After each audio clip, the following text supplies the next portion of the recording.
Hello there. So I was going to film a Lego alternative video this week. Going to have to do it this weekend instead. Getting bored of hearing myself saying this, but I've just been extremely busy with house stuff. I'm going to give you a little update, basically, of the things I've done. That's what I'm going to do. You know I've done the floor in this box room. Still happy with it. It hasn't buckled up yet and caused a huge problem. But I have now got some stuff in here. Books and things that are going to go in a giant IKEA bookcase, which I'm going to put here. Thing is, I don't really fancy going to IKEA now that we've got a new problem, if you catch my drift. And it's 40 quid delivery. It's kind of 40 quid's worth of diesel to drive to IKEA or 40 quid's delivery. And if you go and have a look round, you can choose stuff and get extra stuff that you need. So, a bit mixed about it, but may just kind of, in the end, just get it delivered because I know pretty well what I want. A big bookcase for in here and some other furniture. Looking a bit messy, but smells clean in here and looks nicely decorated. I'm just so pleased that I've got off my arse and done it. Oh look, Ellie bought this flower plant thing off Amazon for £30. Looks quite realistic, doesn't it? We're not a fan of real plants because we kill them. Not really, we do like real plants. But you know, it's just a bit of a hassle to look after them. We've got a lovely garden, so we should probably look after that. I've actually completed another room. Here we go. Here's the master, what I think is really the master bedroom. I've done the floor. Ooh, look at that. I'm pretty happy with it. As neat as the other room. Couple of minor things. A lot of you said in my previous video, or a couple of people said you did the floor wrong. You're supposed to use the offcut of the previous row at the beginning of the next row because I was complaining about the amount of waste. Yeah, that is one way of doing it. The problem, just to reiterate, you're not supposed to do that if the edges of the boards are going to be closer than 30 centimetres apart, which they were going to be. That's when you're supposed to use half a row on the next row. I know it's sounding really boring and technical, but I did do it right. And I can confirm I did it right because when I did exactly the same thing in this room, I had about that much waste at the end of each row. So yeah, it was just an awkwardly sized room. Anyway, this has gone pretty well. There's a couple of gaps in these that I'm not that happy with. Though it's not that bad, I'm just being anal about it because you know what it's like. When you do the DIY yourself, you know where all the little imperfections are, and hopefully I'll just forget them with time because I've forgotten the other room already. But there are just some areas where I can feel a little bit of relief, and I'm not 100% sure why, because there's nothing under there, or there's just the tiniest bit of bigger gap than I would have liked. Felt a little bit like when I was putting them together that the some of the boards might have been a little bit bowed. Maybe it was the way I stored them. Maybe it was the way they were stored in the shop. But here's an example here. So these boards are a little bit far apart, and they probably look massively far apart in this. Notice how they're far apart there. By the time we get to there, they're close together. And by the time we get to the other end, they're close together as well. So they're only not together in the middle. And they're together all on this side. It doesn't make much sense to me. I spent hours banging them. I got other boards to try, and I got exactly the same result. So I really don't know what was going on there. But, and again, sorry to criticise my viewers for their kind comments. Somebody said the boards expand in the winter and shrink in the summer.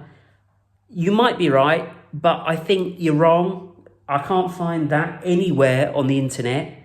When things get hot, they generally expand, and when they get cold, they generally shrink. So everything I've read has said that laminate flooring will expand in the summer. So we'll see what happens. I'll forget about these tiny little imperfections in places, I'm sure, especially when it's covered up by furniture. So I need a bed in here, I need a bedside table, I need a chest of drawers for that television over there and my underwear, and a wardrobe here, all IKEA stuff that I know that I need. Other than that, I'm just super happy with the way it's turned out. I've even done a little door stop there, just like a proper 70s house. That's good, isn't it? These beading things around the edge, they're slightly different as well. I don't know if this is why. I mean, that's actually not bad, that join, but some of them are ever so slightly different. The back of them is slightly different. I think they might have come from slightly different batches. Oh, DIY, it really is stressful and hard work, but you know, in general, very happy with this. Now these are things that are probably going to go in this room. This is a box of things to kind of sort through. Now that plant's in there rather than the lounge because I've got a Christmas tree to put up. Let me just show you that quickly. Turn the light off in there. Oh, I bought myself Hive, a Nest central heating thing. Google Nest for Christmas and a couple of Nest smart speakers because I'm an idiot. Look at all the Christmas stuff. Wow. I've got to find the lights somewhere. This is the problem with moving. Got no idea where anything is. Notice how I've got some laminate flooring things down here. That's because I've had to start the long and boring task of, and here as well, of starting to empty this room, ready to decorate it. So there's all the Action Men on the floor from like 1992, 3 and 4.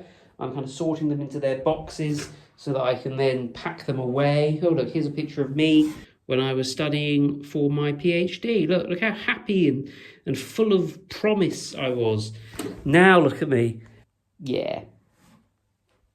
So I've got to sort through all this. Not really looking forward to it, to be honest.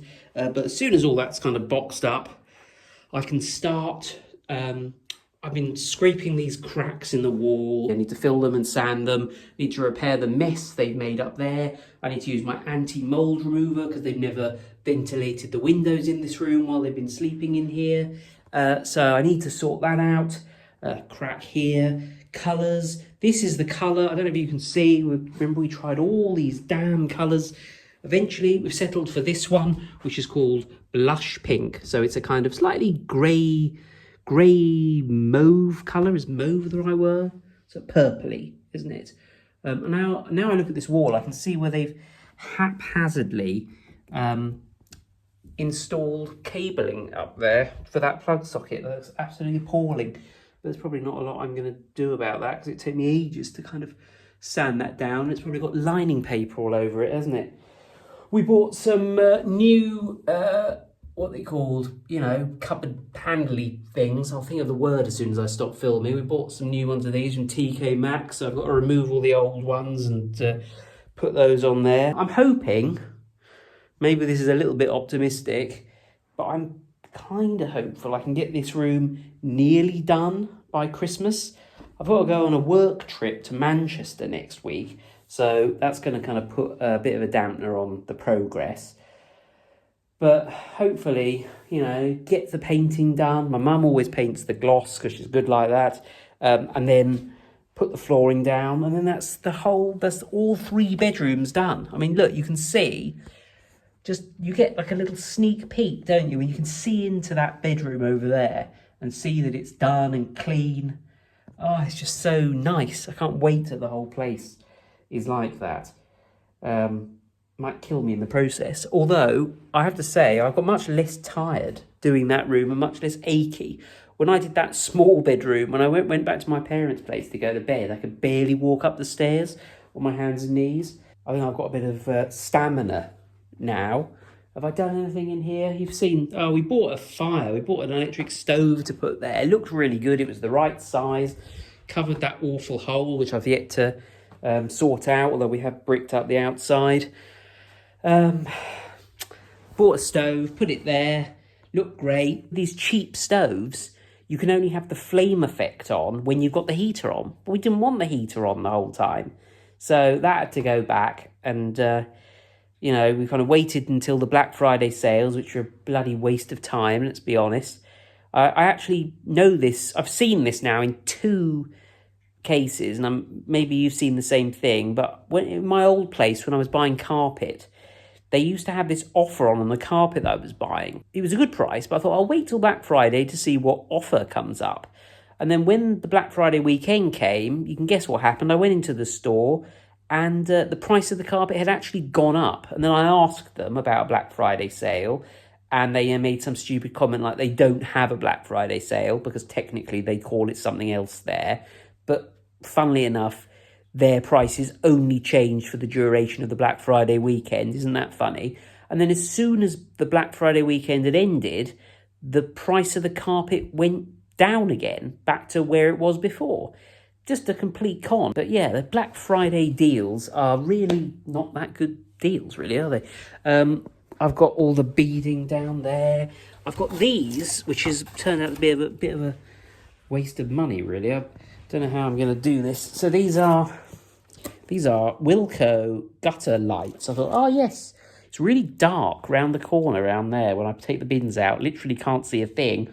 I'll get these LED solar gutter lights, stick them up in the gutter, and then illuminate my journey to Binland. And unfortunately, there's one small snag in the plan, and that is that there's no flipping gutter around there. Bugger. So I'm going to have to see if I can, like, maybe secure them to the wall in some way, or put them in another gutter. Maybe put them in the gutter around the back of the house, because they won't look that good at the front. They're cool white, and I don't really like cool white LEDs. They only cost 15 quid, I think. I don't kind of expect them to last more than about a year, because those solar things tend to get insects crawling them. I don't know, they live in it and stop it from working. Do you know, such is my mind. I'm now fixating over the gaps in the floor while I'm talking to you. It's terrible, terrible having this personality. Why is there a gap there? Oh, it's so frustrating. That's by far the worst one. Well, nothing I can do about it now. Yeah, I just hope that the other boards... So I'm going to basically, what I'm going to try and do is these boards here are the boards are at the top of the pile, because I'm worried that the boards at the bottom of the pile were being kind of squashed. So trying to use the boards at the bottom of the pile, and I've separated them out now into smaller piles, so hopefully the boards will recover in some way. Now, one more thing to show you. Another thing that a handful of you criticised me for: don't stick a heater in your garage, it's a waste of money. I'm having a fridge freezer installed in the garage, and the minimum operating temperature of the fridge freezer is 10 degrees. It's less than 10 degrees in there.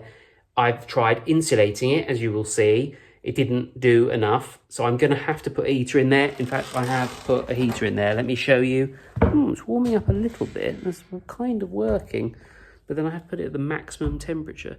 So I bought this Dimplex electric radiator thing. It's probably really hot. It's like £85, 2 kilowatts. Got a thermostat on there. I thought I'd get a good one so it doesn't burst into flames and destroy the house. I just need to keep this room above 10 degrees. I've got this here, which says it's currently 8.8 degrees. Hopefully it'll warm up a little bit. I don't know. But this is what I tried to do. I've covered the garage door in insulation from Wicks. It's really worked. I mean, you feel it. If you touch it, it's not cold to the touch anymore. It's kind of a pleasant temperature. Bit of a hassle to install, and I don't think it looks too bad. It looks quite neat, really. I think I've done a fairly good job. It's hardly the Sistine Chapel, but it'll do. But for some reason, even with that and the draft excluder at the bottom and draft excluder all the way around the edge of the garage door, it's still getting very cold in here. And as I think one of you rightly pointed out, it's the ceiling, isn't it? The heat's going up and escaping through the ceiling somewhere. So eventually, in the not too distant future, I might see about getting boards and insulation put up there. And if any of my friends are watching this, I'm rather hoping that some of you might help me in the summer, because I can't be asked to do it in the winter. Help me insulate the place a little bit, maybe put some more insulation in the loft. Much appreciated if you would help me do that. Yeah, I think that's about it since I last spoke to you. Hopefully, again, it looks like a fair amount of progress. Anyway, happy December. Hope you're looking forward to Christmas. And Thanks to my loyal patrons who are scrolling down the screen now, especially George Foote, Magnanimous Meg, Jim McKay, Jennifer Jones and Ross Carter, who are extremely generous patrons. Do subscribe if you enjoy my videos, and I shall see you next time for another one.